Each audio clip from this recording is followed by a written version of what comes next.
നമുക്ക് ഒരു സഹോദരൻ നമ്മളെ കൂടപ്പുറപ്പായിട്ട് എന്നാൽ ഒരു വയസ്സിന് മൂത്തതാണ്, ഒരു ദിവസത്തിന് മൂത്തതാണ് പാകിസ്ഥാൻ. അവർക്കൊരു റെയിൽവേ സിസ്റ്റമാണ്.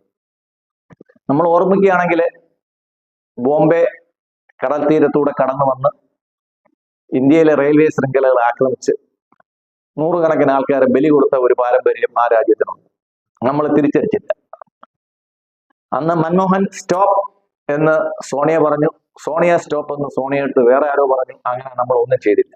ഇത് ഞാനല്ല പറഞ്ഞത്, ഈ പറഞ്ഞത് ശ്രീ ചിദംബരമാണ്. ചിദംബരം അങ്ങനെ എന്തൊരു പറഞ്ഞു എന്ന് നമുക്കറിയത്തില്ല. കാര്യം അന്ന് പാകിസ്ഥാൻ ഇന്ത്യയെ ആക്രമിച്ചെങ്കിൽ തിരിച്ചാക്രമിക്കേണ്ടത് അന്നത്തെ ആഭ്യന്തരമന്ത്രിയായിരുന്ന ചിദംബരത്തിന്റെ ജോലിയല്ലായിരുന്നു, വിദേശകാര്യമന്ത്രിയായിരുന്ന ശ്രീ പ്രണാബ് കുമാർ മുഖർജിയുടെ ജോലിയല്ലായിരുന്നു. അത് അന്നത്തെ ആക്രമണത്തിനും തിരിച്ചടിക്കാത്തതിനും മറുപടി പറയുന്നത് കേരളത്തിന്റെ പൊന്നോമന പുത്രനായ ശ്രീ എ കെ ആന്റണിയാണ്. ഇദ്ദേഹത്തെ എടുത്ത് അവിടെ പ്രതിഷ്ഠിച്ചപ്പോഴത്തേക്ക് ആൾക്കാർ ഇതൊക്കെ പറഞ്ഞത്. വളരെ ആക്റ്റീവായിട്ടുള്ള, വളരെ എഫിഷ്യന്റ് ആയിട്ടുള്ള ഒരു മന്ത്രിയായിരിക്കും ഇദ്ദേഹം. പോട്ടെ.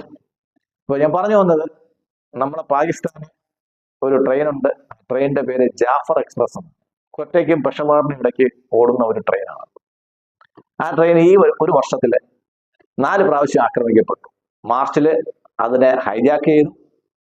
ഏകദേശം 33ഓളം സൈനികരെ ബലൂജികൾ വധിച്ചു. പകരം 150ഓളം ബലൂജികളെ പാകിസ്ഥാനും വധിച്ചു. അതിനുശേഷം 2 പ്രാവശ്യം വീണ്ടും ആ ട്രെയിൻ പോകുന്ന സമയത്ത് പാളത്തില് ബോംബ് പൊട്ടി. ചൊവ്വാഴ്ച വീണ്ടും ആ ട്രെയിനിന് ബോംബ് പൊട്ടി പറഞ്ഞു. ആളപായം എത്രയെന്ന് കണക്കാക്കിയിട്ടില്ല. കാര്യം പാകിസ്ഥാൻ മീഡിയ ഇത് ഒരിക്കലും പുറത്തേക്ക് വിടത്തുമില്ല. അത് അവരുടെ രാജ്യത്തിന്റെ ആഭ്യന്തര കാര്യമായിട്ട്.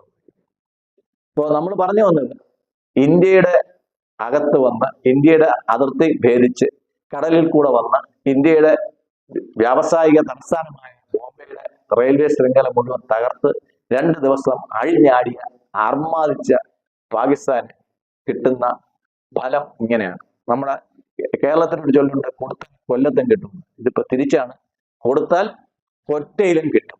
നന്ദി, നമസ്കാരം.